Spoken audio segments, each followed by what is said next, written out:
This is monitor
hello भैया मन भी वही है, भौजी मन भी वही है और मोर दर्शक मन भी वही है। तो आज आपके बीच आकर के हम पूरा कलाकार बहुत गदगद हैं कि दूसरी बार आप मन मोला सुरता करे हो और आप मन के बार बार एक ही चीज कहना रही से कि दीदी आप माता जागरण तो करबे करता लेकिन लोग भी हो जाए तो फिर क्या कहना है। सच बात है ना।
नमस्ते नमो नमः।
बीच वाला मन पूरा तीरे दिखत है कुछ ताली नहीं बजाते हुए जरा जोरदार ताली हो जाए दीदी। अरे मैया के भुवन बाहो, के भुवन बाहो, मैया के भुवन बाहो, के भुवन बाहो,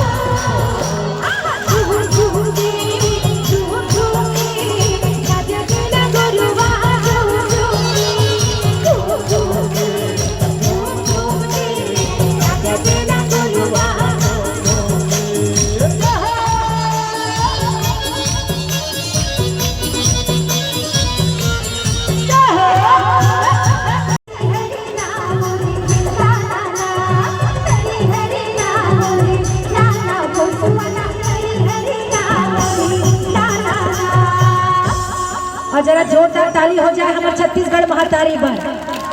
सुवाला काठी, सुवाला काठी डालना, काका मेरी मधुवाला, सुवाला काठी डालना, काका मेरी मधुवाला, सुवाला काठी डालना, काका मेरी मधुवाला, हरी हरी नावरी, लाला मधुवाला, हरी हरी नावरी।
You